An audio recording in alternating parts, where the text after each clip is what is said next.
Bismillahirrahmanirrahim. Assalamualaikum warahmatullahi wabarakatuh.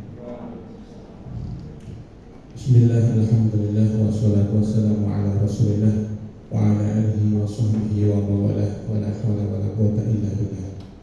Hadratal mukarramin wal muhtaramin, Bapak Mentor, Bapak Dr. Andes Eko Mujiono MM, yang saya hormati, rekan-rekan, Bapak dan Ibu Guru PPPK, peserta orientasi pengenalan nilai dan etika instansi bagi pegawai pemerintah dengan perjanjian kerja.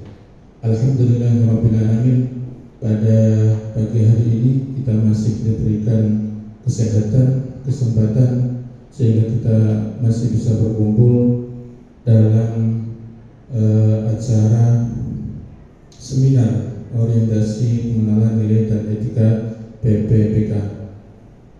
Salawat serta salam semoga senantiasa tercurahkan kepada junjungan kita Nabi Muhammad SAW. Semoga kita semua termasuk umatnya yang mendapatkan syafaat Nabi yaumil qiyamah nanti. Allahumma amin. Perkenalkan, saya Hisnul Ma'mun sebagai moderator dari Ibu Christine Hartati SPD, yaitu dalam seminarnya orientasi pengenalan nilai dan etika PPPK. Sebelum masuk ke dalam rangkaian acara seminar, terlebih dahulu saya bacakan susunan acara pada seminar kali ini. Yang pertama, pembukaan. Yang kedua, penyampaian seminar oleh Ibu Christine Hartati SPD. Yang ketiga, sesi tanya jawab, dan yang keempat adalah penutup. Bapak Ibu semua, mari kita awali kegiatan seminar pada pagi hari ini dengan membaca basmalah bersama-sama. Bismillahirrahmanirrahim. Untuk selanjutnya yaitu seminar orientasi pengenalan nilai dan etika PPPK yang akan disampaikan oleh Ibu Christine Hartati SPD. Waktu dan tempat saya persilakan. Izin menyampaikan materi yang terhormat pada Bapak Dr. Andes Eko Mujiono MM tentang laporan orientasi penilaian nilai dan etika PPPK Provinsi Jawa Tengah. Ada 4 yang akan saya sampaikan. Yang pertama ada maksud dan tujuan, yang kedua ada waktu dan tempat, yang ketiga ada rencana hasil kerja, dan yang terakhir adalah kesimpulan. Maksud dan tujuan. Maksud dari kegiatan orientasi pengenalan nilai dan etika pada instansi PPPK yang pertama yaitu peserta dapat memahami tugas dan fungsinya sesuai dengan nilai dan etika di instansi pemerintah.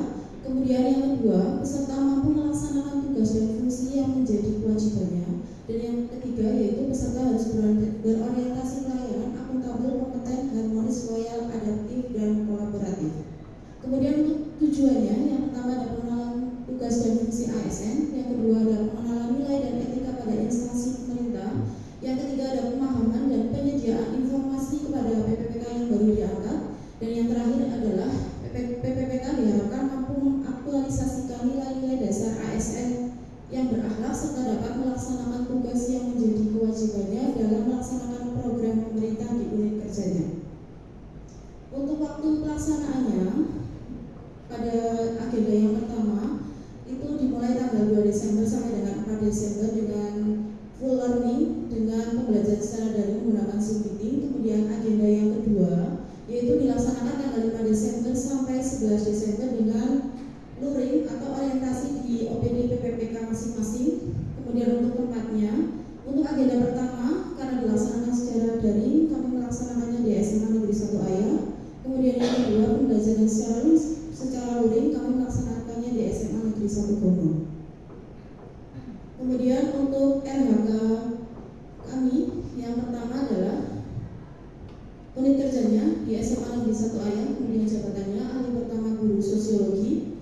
Untuk kontraknya dari tahun 2023 sampai 2028. Tujuan instansinya yang pertama yaitu menyiapkan peserta didik yang beriman dan bertakwa kepada Tuhan Yang Maha Esa, berakhlak mulia, berkarakter nilai-nilai Pancasila, memiliki kompetensi untuk hidup mandiri dan mengikuti pendidikan lebih lanjut serta berwawasan lingkungan. Kemudian untuk RHK kepala sekolah kami yaitu terkelolanya pelaksanaan pembelajaran yang berfokus pada implementasi kurikulum operasional satuan pendidikan atau KOSP. Ada 7 RHK yang kami sampaikan. Yang pertama yaitu terlaksananya peningkatan kualitas praktek pembelajaran guru, yaitu yang pertama meningkatnya praktek manajemen kelas yang berfokus pada penerapan disiplin positif. Untuk kuantitasnya ada targetnya yaitu 1, kemudian kualitasnya 100%, kemudian waktunya 6 bulan. Untuk tahapan dan kegiatannya menyusun dokumen observasi. Yang pertama yaitu menyusun perangkat pembelajaran, yang kedua melakukan konsultasi pra-observasi dengan atasan, yang ketiga melaksanakan praktek pembelajaran. Lanjut dulu.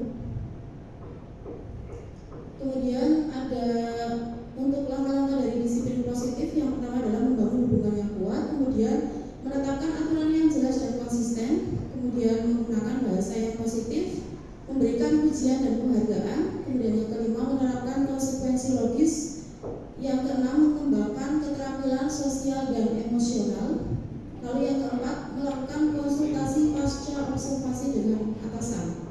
Untuk output kegiatannya tersusunnya dokumen atau laporan observasi kinerja dengan penerapan nilai-nilai berakhlaknya yaitu inovatif dan adaptif. Untuk RHK yang kedua, meningkatnya kompetensi melalui peran sebagai partisipan kegiatan seminar, lokakarya, konferensi, simposium, dan studi banding lapangan yang diselenggarakan di bidang pendidikan. Untuk jumlah sertifikat seminarnya, kami mentarget ada 2 sertifikat, kemudian kualitasnya 100% dan waktu pelaksanaannya 6 bulan. Untuk kegiatan dan tahapannya untuk webinar atau lokakarya, yang pertama yaitu mendaftar webinar, kemudian yang kedua mengikuti webinar, dan yang ketiga membuat resume isi materi webinar. Output kegiatannya ada sertifikat seminar atau webinar atau lokakarya dengan penerapan nilai-nilai berakhlaknya yaitu akuntabel, adaptif, dan kompeten. Kemudian yang ketiga ada tersusunnya KOSP sebagai acuan dalam peningkatan pembelajaran dengan targetnya 1, kemudian kualitasnya 100% dan waktunya 12 bulan. Untuk kegiatan dan tahapannya kami yang pertama menyusun draft KOSP berupa ATP dan MA, yang kedua melakukan konsultasi dengan atasan, yang ketiga memperbaiki draft dan menandatangani dokumen KOSP. Untuk output kegiatannya ada dokumen KOSP dan penerapan nilai berakhlaknya itu ada berorientasi pelayanan, kompeten, dan harmonis. Untuk RHK kami yang keempat yaitu meningkatnya kompetensi melalui peran sebagai peserta pelatihan mandiri sesuai model kompetensi guru, kepala sekolah, dan pengawas sekolah.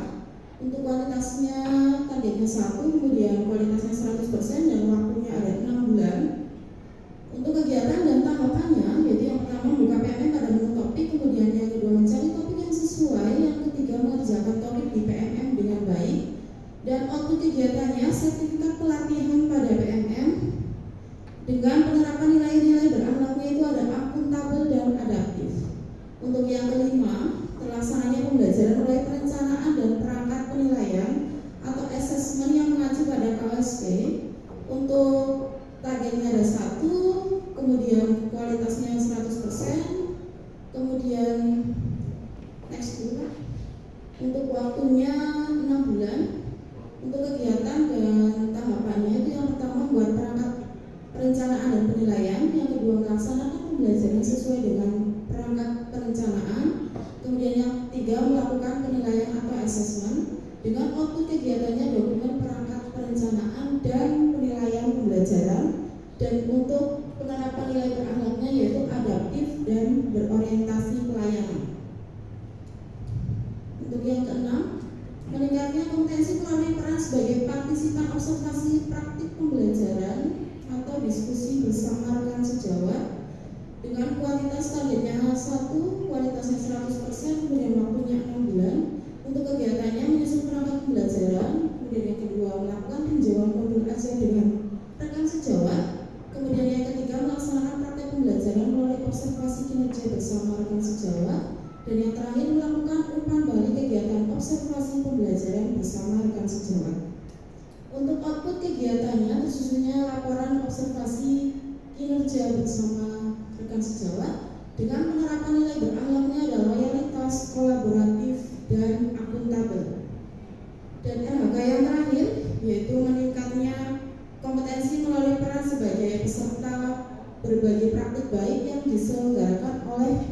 komunitas belajar dengan sertifikatnya 2 dan kualitasnya 100% dengan waktu kurun 12 bulan.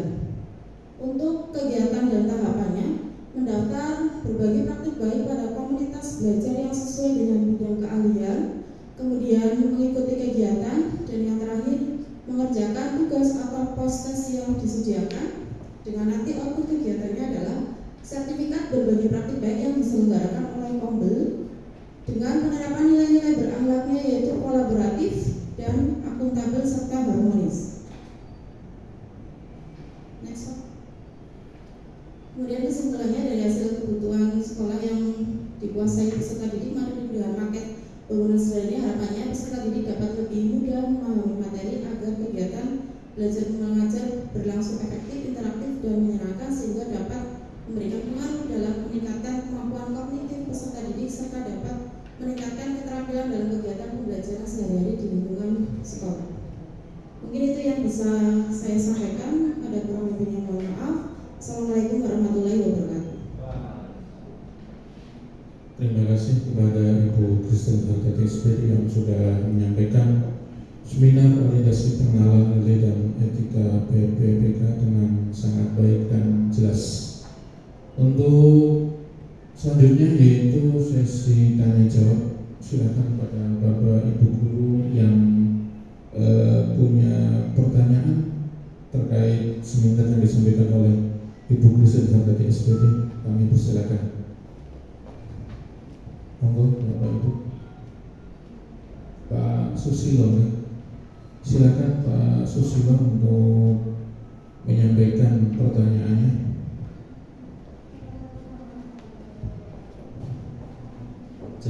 Izin bertanya, saya dari nama Susilo dari SMA Negeri 1 Ayah. Terkait dengan RHK yang disusun dan sudah dipaparkan dari ke-7 RHK, apa yang bisa Anda simpulkan dari pemaparan ini atau dari penyusunan dari RHK ini, bisa dijelaskan? Terima kasih.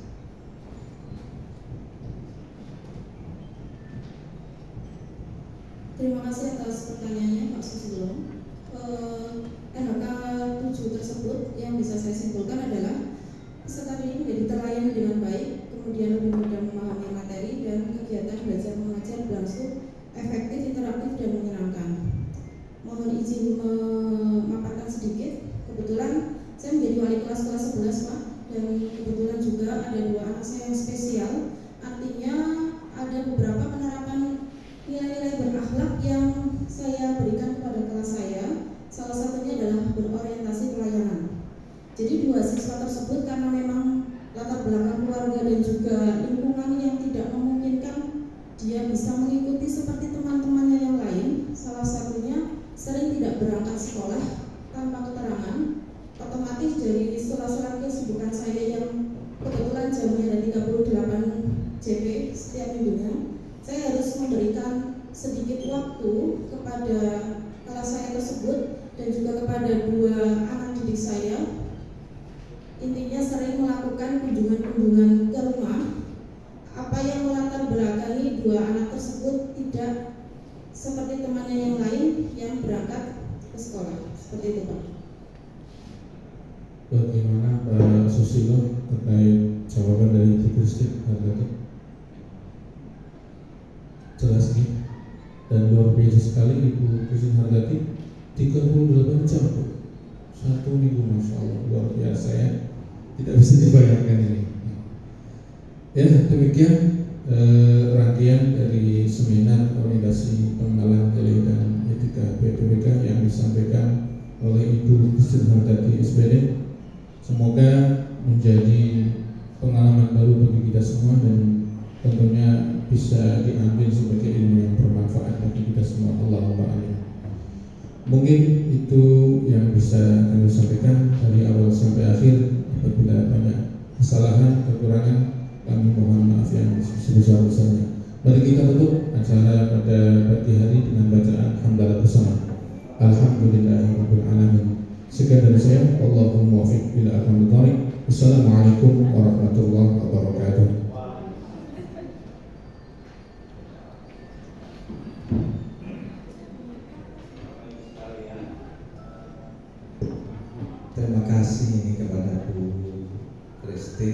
luar biasa menyajikan tentang LHK-nya yang sudah Bapak Ibu lihat tadi.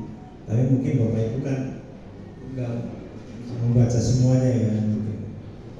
Nah, tapi ada hal-hal yang mungkin kita mendapatkan banyak kebaikan dari dari LHK-nya Bu Christine yang perlu saya mungkin biar nanti Bapak Ibu guru itu yang lain bisa mendapatkan inspirasi dari Bu Christine. Saya mungkin sedikit ingin bertanya Ibu. Ibu ketika menyampaikan di LHK nomor 1 yang awal itu nanti terkait dengan penerapan disiplin positif yang Ibu lakukan, kemudian yang di dalam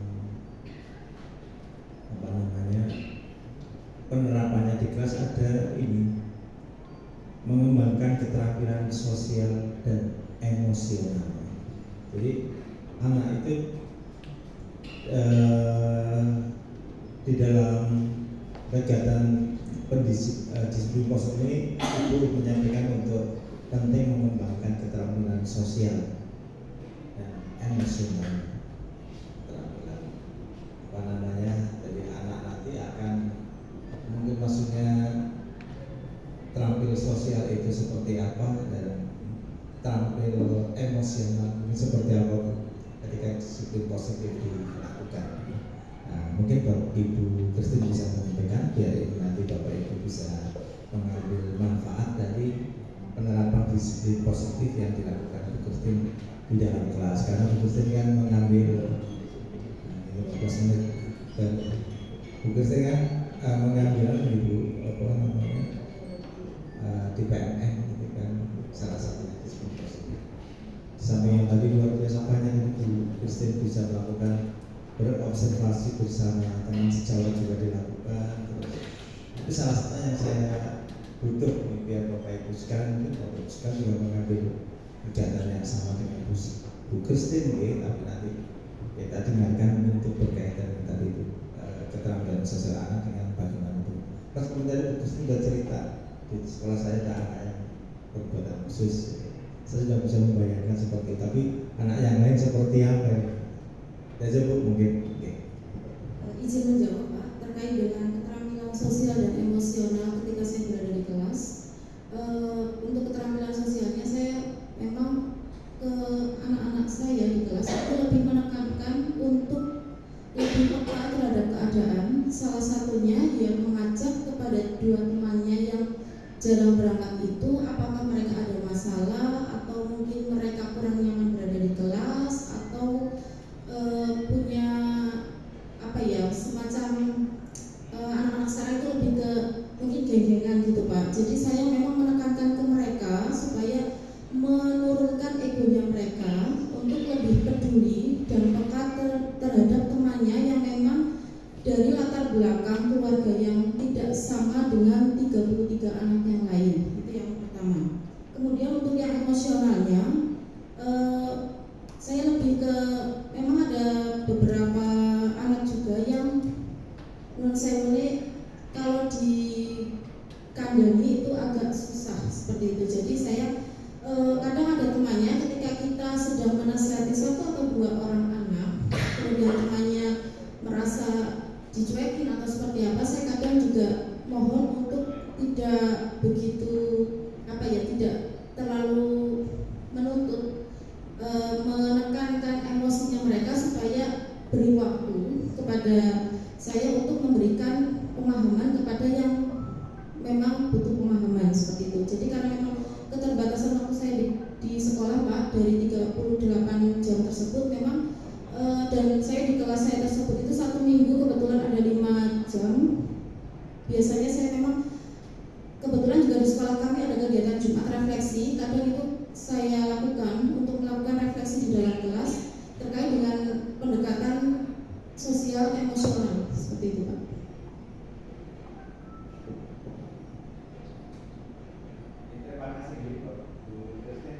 menjelaskan seperti itu luar biasa Bapak Ibu.